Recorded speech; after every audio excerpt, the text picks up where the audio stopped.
এই যে স্ট্যাম্প আছে, এই স্ট্যাম্প আমার কাছে সব সময় থাকে।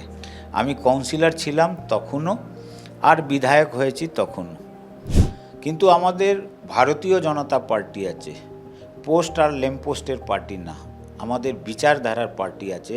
আগের এমএলএরা যা ছিল ওরা মিস্টার ইন্ডিয়া ছিল, ও দেখাই যেত না। আমি কিন্তু ফেভিকলের জোর আছে।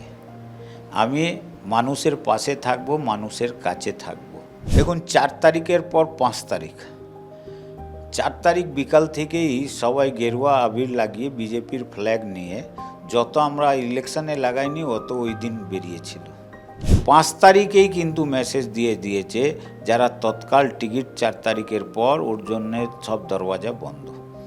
এখন হচ্ছে কি, শুধু গেরুয়া বা বিজয় ওঝার সঙ্গে বা শুভেন্দুদার সঙ্গে বা শ্রমিকদার সঙ্গে যে কোনো বিজেপি নেতা, এমএলএ, মন্ত্রীদের সঙ্গে ছবি তুলে নিলেও বিজেপি না। তো ডিজে বাজলো না, এখন যা অবস্থা, একবার সিআইডি অফিস, একবার সিবিআই অফিস, চারিদিকে ঘোরা বেড়াচ্ছে, আবার ইডি অফিস, কি বলবেন? উনি নিজেকে কি ভাবলেন আমরা সবাই দেখলাম। ডিজে বাজলো না, কিন্তু এখন হারমোনিয়াম বাজাচ্ছে কোনায়। আমাদের রাজ্য সভাপতি ঠিকই বললেন, ওনাদের দলেরই লোক তো বলছে যে কি করনি করেছেন। তা এতে আমার কি বলার আছে? ডিজে বাজলো না, কিন্তু রবীন্দ্রসঙ্গীত বাজছে ভালো করে, অসুবিধা নেই। দেখুন, দক্ষিণবঙ্গ কিংবা কলকাতায় প্রত্যেকে বলতো, সাধারণ মানুষ থেকে শুরু করে প্রত্যেকেরই ধারণা ছিল দক্ষিণবঙ্গ এবং কলকাতা নাকি তৃণমূলের গড়। অর্থাৎ এই দক্ষিণবঙ্গ এবং কলকাতাতে তৃণমূলকে কোনোভাবেই হারানো সম্ভব নয়। মানে এখানে তৃণমূলকে হারানো মানে নেক্সট টু ইম্পসিবল বলতে যা বোঝায় তাই। কিন্তু ভোট হলো, মানুষজন ভোট দিলেন, এবং ভোটের পর দেখা গেল দক্ষিণবঙ্গ, উত্তরবঙ্গ তো আছেই, দক্ষিণবঙ্গ এবং কলকাতাতেও তৃণমূল কিন্তু পুরো উড়ে গেল, মানে পুরোপুরি সাফ বলা যায়। কেন সাফ? কারণ কলকাতাতে মোট 11টা সিট আছে, প্রপার কলকাতায় 11টা সিট আছে। তার ভেতর থেকে এইবার বিধানসভা নির্বাচনে 6টা সিটে জিতলো বিজেপি এবং 5টা সিটে জিতলো তৃণমূল কংগ্রেস। অর্থাৎ কলকাতা, দক্ষিণবঙ্গ যেটা গড় বলতে বোঝায়, সেখানে 6টা সিট জিতলো ভারতীয় জনতা পার্টি। এই 6টার মধ্যে থেকে জোড়াসাঁকো ওয়াজ আ ভেরি টাফ সিট। 2011 থেকে 2026 পর্যন্ত বাংলাকে শাসন করেছে এবং দুর্নীতির ওপর পিএইচডি করেছে, সেটা সাধারণ মানুষ বলছেন। আমার সঙ্গে যিনি বসে আছেন এই মুহূর্তে, আপনার সঙ্গে পরিচয় করিয়ে দেবো। জোড়াসাঁকোর বিজেপির এমএলএ আমার বাঁদিকে বসে আছেন বিজয় ওঝা। বিজয়জি কিন্তু তিনবার কলকাতা কর্পোরেশনের কাউন্সিলর ছিলেন। আপনাদের সামনে আজ কিছু খুব গুরুত্বপূর্ণ তথ্য দেবেন আমাদের আজকের এক্সক্লুসিভ ইন্টারভিউতে। বিজয়জি, আপনাকে কেটিভি বাংলায় স্বাগত। তিনবার আপনি কাউন্সিলর ছিলেন, এবং আমি প্রথমেই জিজ্ঞেস করব, তারাতলায় যে বিপর্যয় ঘটেছে এবং বকলমে কালী, মুখ্যমন্ত্রী নিজে বলছেন কালীচরণ ব্যানার্জি বকলমে মেয়র ছিলেন, ওএসডি ছিলেন, তার স্যাংশন, তার অ্যাপ্রুভাল ছাড়া কোনো বিল্ডিং প্ল্যান নাকি স্যাংশন হতো না। বলুন। দেখুন, প্রথমেই তো বিবেক গুপ্তর টিকিটটা কেটে গেছিল। ওইখানে বিজয় উপাধ্যায় ছিলেন টিএমসির, যে হেরেছে। দ্বিতীয়, কর্পোরেশনের কথা, আমি 2026 পর্যন্ত এখনও কাউন্সিলরই ছিলাম, 2010 থেকে 2026। এর মধ্যে আমি এই কতবার মেয়রের ঘুম ভাঙার জন্যে আমরা মোশন এনেছি, কোশ্চেন এনেছি অনেকবার। ইললিগাল বিল্ডিংয়ের জন্যে, মানে যা কোথাও হয় না ওইটা এখানে হতো। দেখুন, কি সেনশন দিচ্ছে না দিচ্ছে ওটা তো কর্পোরেশনের ইঞ্জিনিয়ার দেখা উচিত। কিন্তু যে মেয়র পরিষদ যাকে পাস করছে, ওর মধ্যে তো কিন্তু মেয়রের সিগনেচার আছে। এই যে তারাতলার মধ্যেও তো মেয়রের সিগনেচার আছে, তো ওটা তো আড়ানো যাবে না যে আমি নেই, আমি জানতাম না, আমি বলতাম বুঝলাম না। দেখুন, এটা পুরো বিগত 5 বছরে তো আরও বেশি হয়েছে। মেয়রের জবাবটাও অন্যরকম। উনি তো ইললিগালের, যখন আমি মোশন আনলাম তখন বললেন যে এইটা তো যখন থেকে কলকাতার তৈরি হয়েছে 3টে গ্রাম, সুতানাটি আর 3টে গ্রামকে নিয়ে, তখন থেকে ইললিগাল হচ্ছে। আমি ওই সময় বললাম যে ওখান থেকে নিয়ে এখন পর্যন্ত বিগত 5 বছরে যত হয়েছে ওইটা 350 বছরে হয়নি। কারণ যে লিগাল ইলিগাল তো ছেড়ে দিন, এরা মানে আইন কেউ মানে না বুঝে সেনশন দিয়ে দিত। এই তালতলা বা যে বললেন যে বাইরের লোক, বাইরের শ্রমিক মারা গেছেন, এই যে জোড়াসাঁকু অঞ্চলের মধ্যে যে একটা হোটেল ছিল মানে ঋতুরাজ হোটেল, ওইখানেও কিন্তু অনেকজন বাইরের পুড়িয়ে মারা গেল ইললিগাল কনস্ট্রাকশনের জন্যে, ইললিগাল পার্কিংয়ের জন্যে। বিজয়জি, এই যে ইল্লিগাল আপনি বলছেন, আপনি যেহেতু কাউন্সিলর ছিলেন বলে আপনাকে জিজ্ঞেস করছি, এই ইল্লিগালগুলো লিগাল হতো কিভাবে? মানে এই যে চেনটা টোটাল, এই কালীচরণ ব্যানার্জি যে কালীবাবু, তিনি তো বকলমে মেয়র যেরকম তথ্য উঠে আসছে, তাহলে ইল্লিগাল হতে লিগাল করতে এই চেনে কারা কারা ছিল, মানে মাথাটা কে? আগে শোনেন, করেছে তো এরাই। এখন আগে কি ছিল, শাসকের আইন ছিল, তো শাসক যা বলছে ওটাই হচ্ছে। কিন্তু এখন আইনের শাসন আছে, সবই ধরা যাবে। পূর্ববর্তী মেয়র বলল আমার সিগনেচার নেই, আমার কিছু জানা নেই, কিন্তু সিগনেচার তো ওনার আছে, সামনে এসে গেছে। তা যে কলকাতা কর্পোরেশনে যারাই পা রাখে ওরা জানে প্রথমে কালী মাইকে পুজো দিতে হয়, তারপরেই কাজটা হয়। তা এটা সব মানে ডাকাতি হয়েছে। আমি তো বিধানসভায় গত পরশু দিন আমি বক্তব্য রাখতে মেয়র যে ছিলেন ফিরহাদ হাকিম সাহেব, ওনাকেও বলেছি যে আমরা তো আপনাকে কতবার আপনার ঘুম ভাঙিয়েছিলাম, কিন্তু আজকে এই যে পরিস্থিতিতে যে কলকাতার মধ্যে পুরো কলকাতার ঐতিহ্য শেষ হয়ে গেছে, মানে যে যেইখানে পাচ্ছে ওইখানেই। আমরা দেখেছি এই যে বিগত 1.5 মাসের মধ্যে আমি বিধায়ক হয়েছি, আরও বিধায়ক হয়েছেন, সবার কাছে কিন্তু একটাই জিনিস কমন আসছে। আমি কাজের ভিত্তিতে যদি 100 স্ট্যাম্প মেরে চিঠি লিখেছি, আর 500-র উপরে প্রমোটারের আর প্রমোটিংয়ের ঝামেলার চিঠি এসছে, যে 2019 থেকে 20 থেকে 21 থেকে 21-এর পর তো আরও মারাত্মক, মানে অনেক চিঠি যেখানে প্রমোটিংয়ের জন্যে প্রমোটার জায়গা দিচ্ছে না, ইললিগাল করে অন্যকে ঢুকিয়ে দিচ্ছে, কোনো পলিসি নেই, যা উনি বলছেন ওটাই ঠিক আর সব বেঠিক। তা এর জন্যেই আজকে এই পরিস্থিতি, এই জন্যেই এই ঘটনাগুলো হচ্ছে। এটা দেখা উচিত, খতিয়ে দেখা হচ্ছে, যা রেজাল্ট হবে দেখা যাবে। বিজয়জি, এবার একটু অন্য প্রসঙ্গে আসি। আপনি জোড়াসাঁকো থেকে 2 বিজয়ের লড়াইয়ে বিজয় উপাধ্যায়কে হারিয়ে আপনি জিতেছেন। কতটা চ্যালেঞ্জিং ছিল? আপনি 5,000+ ভোটে জিতেছেন এবং এরকম বলা হয় যে দক্ষিণবঙ্গ, কলকাতা তৃণমূলের গড়, এখানে তৃণমূলকে হারানো অসম্ভব, বাট আপনি জিতলেন। শুধু 11টার মধ্যে 6টা সিট কিন্তু আপনার দল জিতলো। কতটা চ্যালেঞ্জ ছিল? চ্যালেঞ্জ বলতে 2 বিজয় ছিল না, আমার জোড়াসাঁকু ব্যালটে ইভিএম মেশিনে 1 ডজন প্রার্থী ছিল, ওর মধ্যে হাফ ডজন বিজয় ছিল, আর একটা বিজয় ওঝাও ছিল। যেরকম আমি কমল ফুল ও ফুলকপি ফুল খুব ইঞ্জিনিয়ারিং লাগিয়েছিল, কিন্তু মানুষ এইবার ভেবে নিয়েছিল যে পরিবর্তন করতে হবে। ওর জন্যে এই জোড়াসাঁকু সিটে পরিবর্তনের জন্যে পদ্ম ফুলে সবাই ছাপ দিয়েছে, জিতেছি। মানুষের, আমরা বুথ দখল করে তো জিতিনি, আমরা মানুষের ভোটে জিতেছি, তো মানুষের কাছে আমাদের অ্যাকাউন্টেবিলিটি থাকবে। বেশ, আচ্ছা, এবার এই আপনার কনস্টিটিউয়েন্সিতে বিশেষ করে বড় বাজার এবং এই অনেকে কিন্তু ইললিগাল অনেক কনস্ট্রাকশন, পুরো কলকাতা শহর জুড়ে কিন্তু প্রচুর ইললিগাল কনস্ট্রাকশন হয়েছে এবং যার কোনো বৈধ প্ল্যান ছিল না, যা প্ল্যান স্যাংশন করানো হয়েছে মানে অন্যভাবে বেআইনিভাবে করা হয়েছে।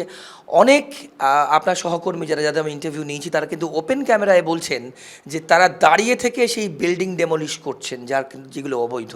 আপনার কনস্টিটিউয়েন্সিতে আপনি সেরকমভাবে কি পরিকল্পনা করছেন? মেকানিজমটা বুঝলেন না।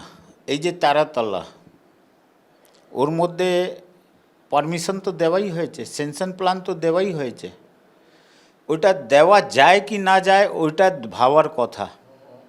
সবথেকে বড় 5 বছরের মধ্যে যারা ইঞ্জিনিয়ারিং, আমাদের ইঞ্জিনিয়ার ডিপার্টমেন্ট, বিল্ডিং ডিপার্টমেন্টের, ওরা চাপে এসে দিয়েছে মনে হচ্ছে। এরম আমার ওয়ার্ডে যেরম একটা 12 তলার বাড়ি দিয়েছে ট্রাম লাইনের উপরে, সেনশন আছে, কে কি বলবে?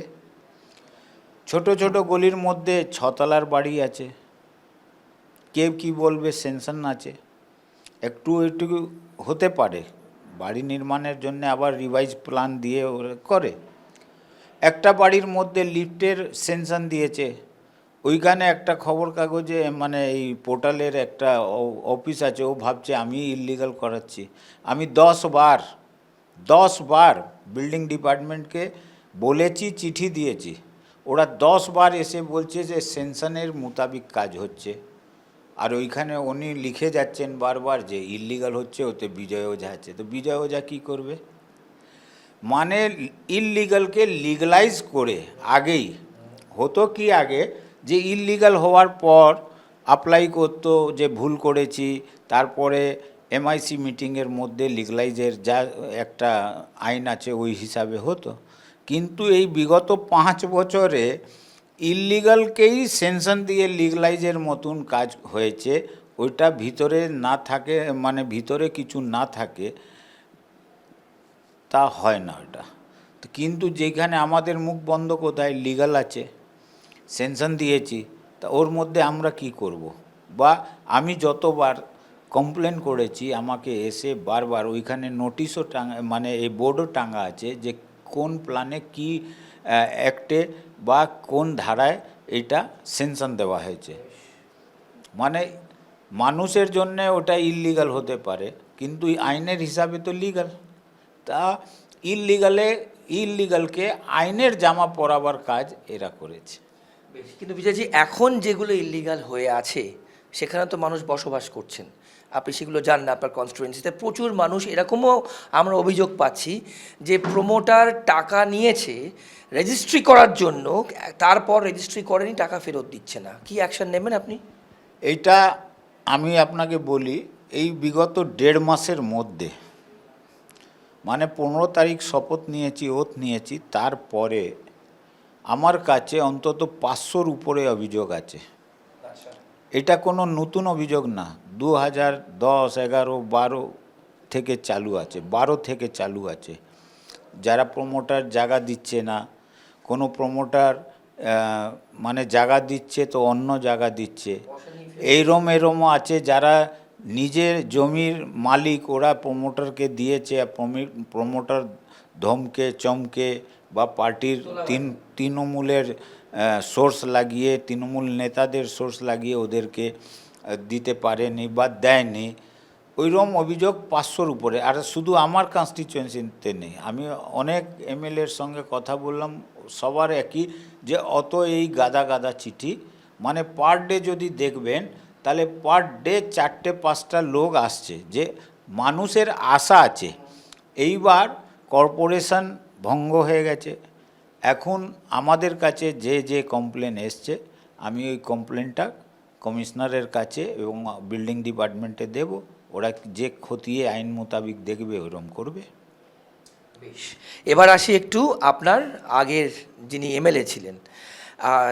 আপনাকে হারানোর জন্য আপনি নিজেই বললেন যে আপনার নামে আরও অনেক ক্যান্ডিডেটকে এখানে দাঁড় করানো হয়েছিল, কিন্তু বিরোধী হিসেবে বিজয়জি, তৃণমূল তো অনেক রকমের, নানান রকম তৃণমূল, যেরকম আমরা বাগানে ঢুকলে নানান রকম ফুল দেখি, কীরকম লাগছে? মানে যে দলটাকে আপনি হারালেন সেই দলটার এখন সাব দল হয়ে তার সাব দল হয়ে যাচ্ছে বিজয়জি।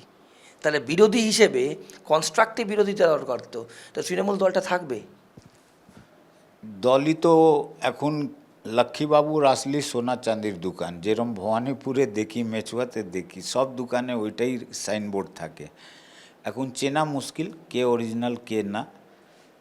এখন দেখা যাক, আমরা অতটুকুর দেখেছি যেহেতু বিধানসভার মধ্যে এলওপি যে আছে, ওই ঋতব্রত দা আছেন, উনি অরিজিনাল টিএমসি পেয়েছেন, তাহলে ওনাকেই মানি যে উনি টিএমসির আছে। ওরা মিটিংও করেছে এবং এসব করেছে, তা আমাদের ও দেখার নেই। বিরোধী থাকা উচিত, থাকছে, কিন্তু আমাদের মুখ্যমন্ত্রীর একটা ভালো দিক দেখুন, যেই দিন থেকে প্রথম দিন থেকে যে কোনো দলের এমএলএ থাকুক না কেন, যে আমরা তো বিপক্ষের ছিলাম, এলওপিকেও ডাকা হতো না, আমাদের এমএলএকেও ডাকা হতো না, আমাদের কর্পোরেশনের মধ্যে কাউন্সিলরকেও ডাকা হতো না। আমরা তো খুব সংখ্যায় কম ছিলাম, তাও ডাকা হতো না। তাও আমাদের মুখ্যমন্ত্রী শুভেন্দুদা প্রথম দিন থেকে সবাইকে ডেকেছে, যারা যারা পশ্চিমবাংলাকে গড়ার জন্যে, নতুন পশ্চিমবাংলা গড়ার জন্যে নিজের যোগদান দিতে পারে। দেখেছি আসছে, তা আসছে তো ভালো, সবাই মিলে আমরা কাজ করব এটা। কিন্তু আমাদের মুখ্যমন্ত্রীর এই জিনিসটা, আগের মুখ্যমন্ত্রী তো ছিল না, ভয় ছিল যে বিরোধীদেরকে ডাকলে কেন, সব জায়গা তো ভিতরে ভেজাল ছিল। তা আমাদের কিন্তু না খাউঙ্গা না খানে দুঙ্গা, ওই সরকার আছে, আসুক, সবাই আসুক, কাজ করুক, কাজ যদি মানুষের জন্য হয় ভালো। বেশ, বিজয়জি, এবার একটু অন্যরকম প্রশ্ন জিজ্ঞেস করি। খোকাবাবু, তাকে এইভাবে তো সবাই সম্বোধন করছেন, ডিজে ফিজে বাজাবে বলেছিল, আর প্রাক্তন মুখ্যমন্ত্রীও তো আপনাকে হারানোর জন্য এখানে মিটিংও করেছিলেন। তো খোকাবাবু তো ডিজে বাজলো না, এখন যা অবস্থা, একবার সিআইডি অফিস, একবার সিবিআই অফিস, চারিদিকে ঘোরা বেড়াচ্ছে, আবার ইডি অফিস, কি বলবেন? দেখুন, এইখানে একটা আলাদা হিসাবে এ করে দিয়েছিল, উনি নিজেকে কি ভাবলেন আমরা সবাই দেখলাম। ডিজে বাজলো না, কিন্তু এখন হারমোনিয়াম বাজাচ্ছে কোনায়, আমাদের রাজ্য সভাপতি ঠিকই বললেন। যা যা করনি আছে ওটা ভরতে হবে দাদা। যেরম আমরা কি আজকে রেজাল্টের পর যারা ওনাদের দলেরই লোক তো বলছে যে কি কি করনি করেছেন, তা এতে আমার কি বলার আছে? ডিজে বাজলো না, কিন্তু রবীন্দ্রসঙ্গীত বাজছে ভালো করে, অসুবিধা নেই। হ্যাঁ, একটু ডিমের দামটা একটু বেড়ে গেছে, ওটাও কি পচা ডিমের দাম বেড়েছে, যে আমরা ফেলে দিই, ওর দাম অনেক বেড়ে গেছে, কাজে লাগছে। দেখা যাক, মানুষের আক্রোশ আছে, যেরম যেরম হচ্ছে, মানুষ যেই দিন নিজের ক্ষোভটা প্রকাশ করছে, ওটা আমরা দেখছি টিভির পর্দার উপরে। বিজয়জি, এই যে ধরুন ডিমের কথা আপনি বললেন, তো তৃণমূলের যারা গুণধর, তারা যখন সামনে আসছেন, কাউন্সিলর থেকে শুরু করে চেয়ারম্যান থেকে শুরু করে, এই গুণধরদের জনরোষ হয়ে ডিম তো আছেই।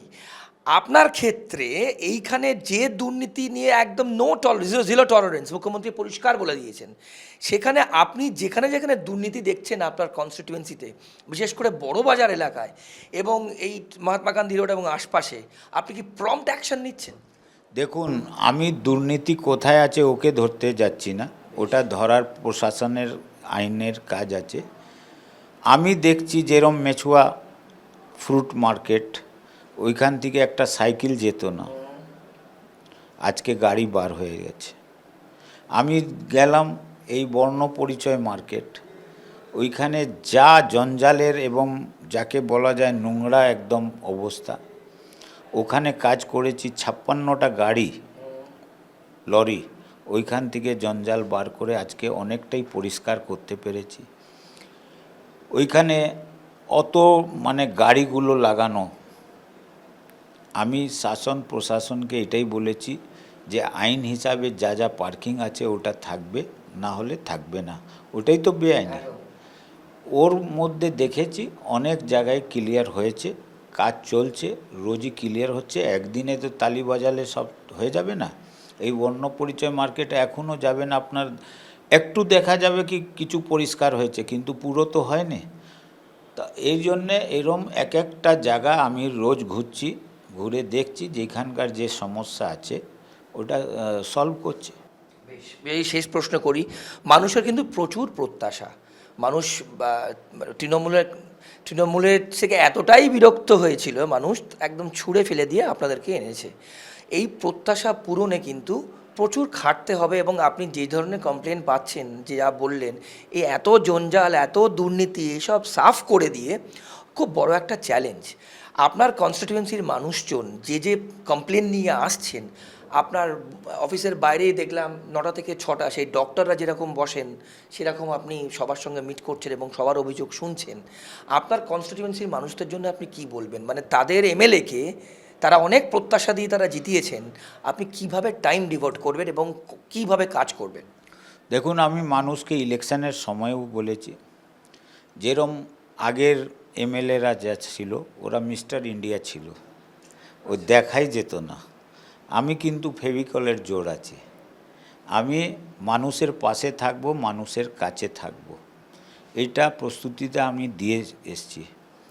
আর এই 1.5 মাসের মধ্যে মানুষের আশা অনেক আছে, আর ওই আশা পূরণের জন্যে যে আমি সব সময় পকেটে স্ট্যাম্প নিয়ে ঘুরি। এই যে স্ট্যাম্প আছে, এই স্ট্যাম্প আমার কাছে সব সময় থাকে। আমি কাউন্সিলর ছিলাম তখনও, আর বিধায়ক হয়েছি তখনও। এই যে জনকল্যাণ শিবির হলো, ওর মধ্যে 100-র উপরে আমি ওই স্ট্যাম্প ওখানেই মেরেছি। মানে যেখানে যেখানে যাচ্ছেন আপনি স্ট্যাম্প নিয়ে? যেইখানে একটু শুধু আমার সাইন করার জন্যেই ওই কাজটা হয়ে যাবে, স্ট্যাম্প লাগবে, তো জনগণের দেওয়া স্ট্যাম্প আমার পকেটে, কলম আমার পকেটে, জনগণের অথরিটি যে সাইন আমাকে জনপ্রতিনিধি বানিয়েছে আমার করার, তাহলে ওর জন্য 2 ঘন্টা বা হাফ কিলোমিটার চলে আসবে কেন? আমি গিয়ে কাজ করব।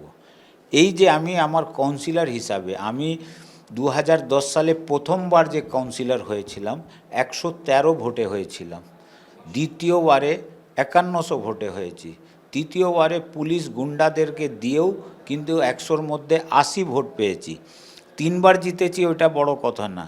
আমি যেই ওয়ার্ডের কাউন্সিলর হয়েছিলাম 23 নম্বর ওয়ার্ডে, এই জোড়াসাঁকো অঞ্চলে, 1985 থেকে 2010 পর্যন্ত কেউ কাউন্সিলর রিটার্ন আসেনি। আমি 3বার এসেছি, কাজের ভিত্তিতে এসেছি। এই জন্য মানুষকে আমি বলেছিলাম, পহলে ইস্তেমাল করো ফির বিশ্বাস করো। আর একবার জিতে গেলে ফেভিকলের জোর আছে। তাই মানুষের কাছে থাকছি, মানুষের পাশে থাকছি। মানুষও বলছে হ্যাঁ যেরম বলেছেন। কেন, যখন ক্যাম্পেনিংয়ে যেতাম মানুষ পুরো কথা শুনে বলতো জেতার পর কেউ আসে না। বিজয় ওঝা যে 1825 দিন 5 বছরে পেয়েছি, এই 1825 দিনে আমি একটা কথা বলতে পারি, যে ভয় সরিয়ে যে ভরসা মানুষ পেয়েছে, দিয়েছে আমাদের প্রধানমন্ত্রী থেকে নিয়ে মুখ্যমন্ত্রী পর্যন্ত, ওই ভরসাকে আমি অন্তত জোড়াসাঁকোতে ভাঙবো না, আর ভাঙতে দেবও না। একদম শেষ প্রশ্ন, তাহলে আপনি এইটুকু অ্যাসিওর করছেন যে আপনার কনস্টিটিউয়েন্সিতে কোনো তোলাবাজি, কোনো বেআইনি কাজ, কোনো অবৈধ নির্মাণ, প্রমোটিং, যেগুলো এতদিন হয়ে এসছে, মানুষের সঙ্গে প্রতারণা হয়েছে, মানুষ চিটেড হয়েছেন, আপনি সেগুলো সব রিজলভ করবেন এবং কোনো রকম দুর্নীতি এবং তোলাবাজি আপনার কনস্টিটিউয়েন্সিতে হবে না? দেখুন, 4 তারিখের পর 5 তারিখ, 4 তারিখ বিকাল থেকেই সবাই গেরুয়া আবির লাগিয়ে বিজেপির ফ্ল্যাগ নিয়ে, যত আমরা ইলেকশনে লাগাইনি অত ওই দিন বেরিয়েছিল। কিন্তু আমাদের ভারতীয় জনতা পার্টি আছে, পোস্ট আর ল্যাম্পপোস্টের পার্টি না, আমাদের বিচারধারার পার্টি আছে। ওই দিন ওই সময় আমাদের যে মুখ্যমন্ত্রীর দাবেদার ছিলেন শুভেন্দুদা এবং আমাদের ভারতীয় জনতা পার্টির প্রেসিডেন্ট 5 তারিখেই কিন্তু মেসেজ দিয়ে দিয়েছে, যারা তৎকাল টিকিট 4 তারিখের পর, ওর জন্যে সব দরওয়াজা বন্ধ। এখন হচ্ছে কি, শুধু গেরুয়া বা বিজয় ওঝার সঙ্গে বা শুভেন্দুদার সঙ্গে বা শ্রমিকদার সঙ্গে যে কোনো বিজেপির নেতা, এমএলএ, মন্ত্রীদের সঙ্গে ছবি তুলে নিলে ও বিজেপি না। বিজেপি একটা দল আছে, পার্টি ডিফারেন্স আছে। ভারতীয় জনতা পার্টি কর্মীদের পার্টি আছে, স্ট্রাকচার আছে। ওই মানে টিএমসির মতন বন্যার পার্টি না, যে হ্যাঁ এসে গেছে আর চলে গেছে, আবার ফেরত চলে গেছে জল। ভারতীয় জনতা পার্টি সংঘর্ষের পার্টি আছে, মেহনতের পার্টি আছে, অনুশাসনের পার্টি আছে। তো একটু ভাবতে হবে সবাইকে। আর আমাদের দল হিসাবে আমরা সংগঠন করব, সরকার হিসাবে আমরা পাবলিকের সেবা করব। বিজয়জি, অনেক ধন্যবাদ আপনার সময়ের জন্য। আমরা আপনাদের সামনে আজ জোড়াসাঁকোর এমএলএ বিজয় ওঝার এক্সক্লুসিভ ইন্টারভিউ আপনারা দেখালাম, যিনি বিজয় উপাধ্যায়কে আর এক বিজয়কে হারিয়ে এমএলএ হয়েছেন। এবং এত ইন্টারভিউর মধ্যে প্রথমবার বিজয়, যে আপনার স্ট্যাম্পটা একটু দেখান, বিজয় ওঝা জোড়াসাঁকোর এমএলএ, দেখুন স্ট্যাম্প পকেটে নিয়ে কিন্তু তিনি সব সময় ঘোরেন। অর্থাৎ তিনি যে কমিটমেন্ট করেছিলেন ফেভিকল, মানে ভোটের আগে তিনি তার ভোটারদের বলেছিলেন, তার এলাকার ভোটারদের বলেছিলেন যে তিনি ফেভিকল, মিস্টার ইন্ডিয়া নন। অর্থাৎ যিনি আগের এমএলএ ছিলেন মিস্টার ইন্ডিয়া নন, তিনি একদম ফেভিকল। এবং তার প্রমাণ প্রথমবার হয়তো আমাদের যত ইন্টারভিউ নিয়েছি উনি কিন্তু পকেটে স্ট্যাম্প নিয়ে ঘুরছেন, যাতে যে কোনো মানুষের তার স্ট্যাম্প এবং সই যদি দরকারে কাজ হয়ে যায় তাহলে ইনস্ট্যান্ট তৎক্ষণাৎ সে কাজ কিন্তু তিনি করে দেবেন। বিজয় ওঝার এক্সক্লুসিভ ইন্টারভিউ আপনারা কেটিভি বাংলায় দেখলেন। এরকম ইন্টারভিউ সিরিজ চলতে থাকবে। ক্যামেরায় সূর্য শঙ্কর অধিকারীর সঙ্গে শান্তনু, জোড়াসাঁকো, কলকাতা।